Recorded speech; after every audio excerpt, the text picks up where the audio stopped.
চলতি বিশ্বকাপে আর্জেন্টিনার ম্যাচ পরিচালনা করেছেন পোল্যান্ড, মিশর ও ফ্রান্স সহ বিভিন্ন দেশের রেফারিরা। কোয়ার্টার ফাইনালেও দায়িত্ব পেয়েছেন একজন পর্তুগিজ রেফারি।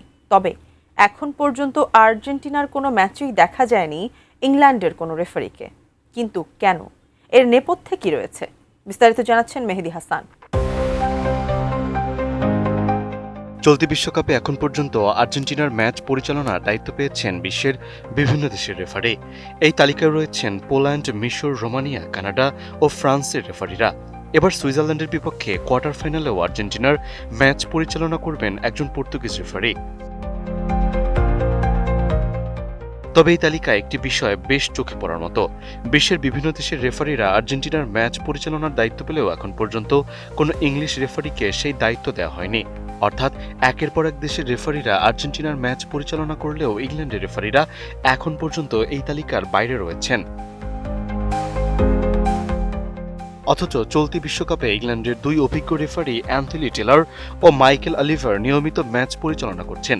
এর মধ্যে মাইকেল অলিভার ইতিমধ্যে 7টি ম্যাচ পরিচালনা করেছেন, যা এই আসরে ইংলিশ রেফারিদের মধ্যে সর্বোচ্চ।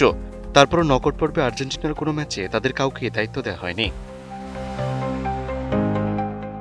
আমি বুঝি নির্মাণের শিল্প, সালাম স্টিল বোঝে ডিউরেবিলিটি। সালাম স্টিল, মোস্ট ডিউরেবল স্টিল। আর এই সিদ্ধান্তের পেছনে রয়েছে দীর্ঘদিনের রাজনৈতিক ও ঐতিহাসিক বিরোধ।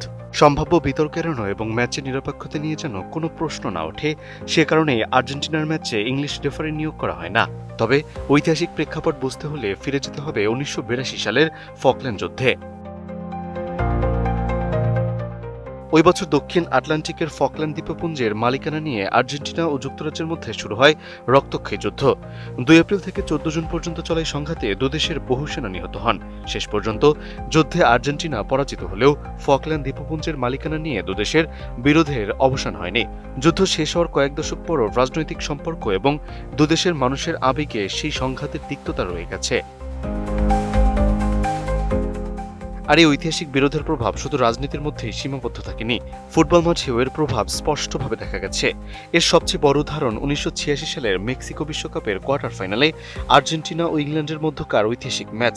ফকল্যান্ড যুদ্ধের মাত্র 4 বছর পর ম্যাচটি অনুষ্ঠিত হয়। এটি শুধু ফুটবলের একটি সাধারণ লড়াই ছিল না, বরং দুদেশের মানুষের কাছে সেই ম্যাচের সঙ্গে জড়িয়ে ছিল যুদ্ধের স্মৃতি, দীর্ঘদিনের বিরোধ এবং গভীর আবেগ।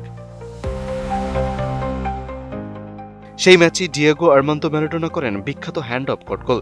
এরপর একক প্রচেষ্টায় করেন আরও একটি অসাধারণ গোল, যা পরে শতাব্দীর সেরা গোল হিসেবে স্বীকৃতি পায়। শেষ পর্যন্ত ম্যারাডোনার এই 2 গোলই ইংল্যান্ডকে 2-1 গোল ব্যবধানে হারিয়ে সেমিফাইনালে ওঠে আর্জেন্টিনা। আর সেই ম্যাচের সঙ্গে ফকল্যান্ড যুদ্ধের আবেগ কতটা গভীরভাবে জড়িয়েছিল তা ম্যারাডোনার নিজের বক্তব্যেও স্পষ্ট হয়ে ওঠে। নিজের আত্মজীবনীতে তিনি লিখেছিলেন, ইংল্যান্ডের বিপক্ষে খেলার সময় তার মনে ছিল ফকল্যান্ড যুদ্ধের স্মৃতি।